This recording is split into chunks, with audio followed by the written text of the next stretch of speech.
Hello, welcome back to part 2. I was going to start by doing some routing, putting in the grooves for the side and the back. I've just remembered we need to get the central door panel glued up. This is getting made up from 2 pieces of solid timber. Ideally I would have used the veneered blockboard as we have for the shelves, but this just isn't practical because we're going to need to shape the edges.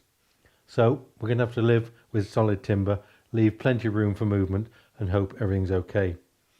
Now I'm biscuiting these 2 pieces together. I'll just put a couple of biscuits in. Again, leave the biscuits well in from the edge because we're going to be shaping this edge later on.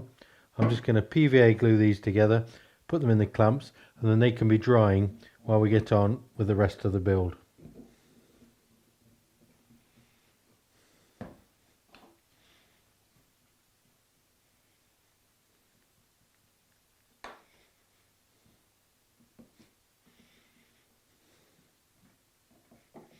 So that's a good covering of glue on the edges and the biscuits themselves. And now just pull it together with some cramps.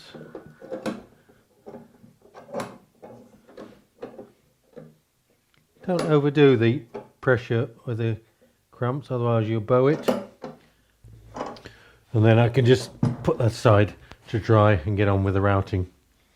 So first we need to slot the bottom 2 shelves to take the 6mm ply back. I'm actually putting in a 1/4 inch groove, which is 6.3mm. Just gives you a little bit of clearance and makes it easy to fit together. Make deep narrow cuts like this and a couple of shallower passes to avoid the risk of breaking the cutter. Remember that the grooves are in a slightly different place on each of the shelves, as the bottom one doesn't have the thickness of the upstand. And then route a matching groove in the 2 back uprights. Just be very careful when you're making these routing cuts that you make a left and a right hand one. They are different. So just to save any confusion before we go any further, I've laid out one side. You see you've got 2 cross rails. This is the bottom end of it with a groove in the back for the back of the cabinet. One shelf will go like that. You can see this is set back a bit because the upstand will go on there like that, and then there'll be the other shelf on the bottom there. So now what I've got to do is run a groove all the way around on the inside to take the side panel. A much easiest way to do that is to do it horizontally, again with a router, this time using a slotting cutter with a bearing. I can use this horizontally. It's much easier than trying to route down the edge with the pieces stood vertically. So with the cutter set up in the router, it's just a question of running all the way around the inside. And on this occasion, because we work on the inside, we work clockwise.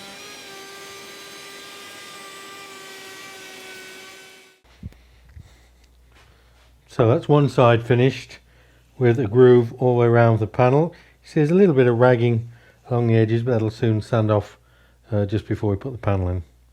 So now I just need to do the same on the other one. Again, remember they are handed, so always work from the face side on each one.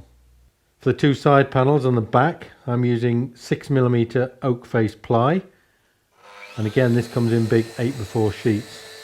So cut it up with the GKT 55 and the FSN guide rail in exactly the same way as the blockboard. So this ply panel now fits into the frame. Just get the dowels lined up. There we go. And that's one side completed. So now we can glue it all together.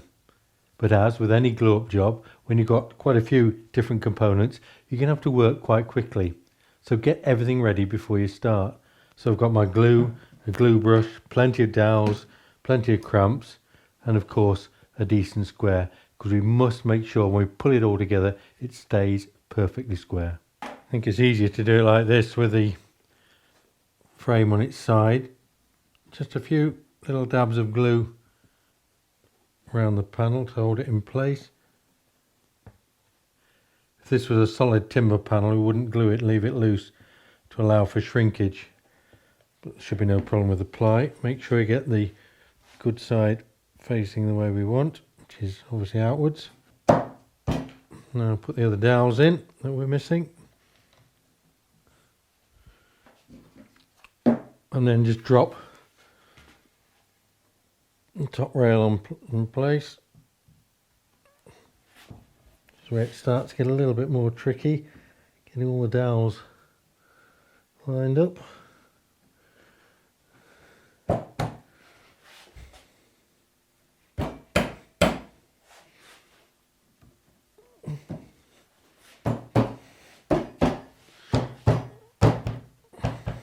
Looks pretty good.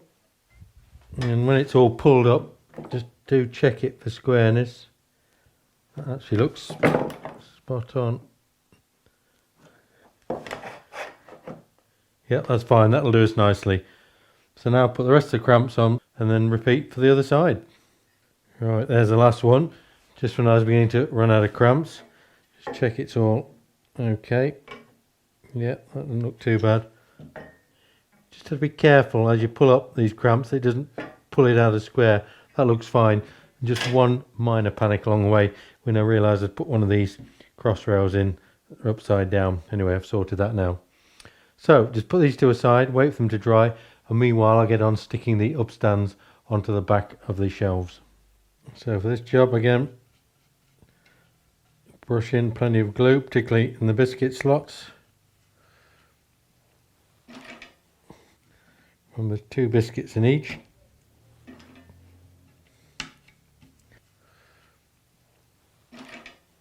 And plenty of glue on that side as well.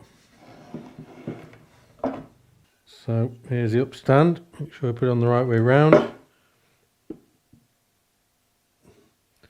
Line it up. Should be exactly the same length. We did them in the same setting with a saw. Just tapping along a fraction. Just use a soft mallet. It's okay.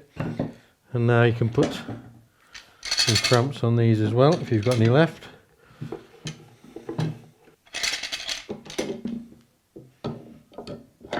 There's another. That should pull up nice and square. Just check it for lining up. That's the first one done. That's the last one done. And also the last of my cramps. So I think time for another break. Come back in part 3 and we'll make the panel door.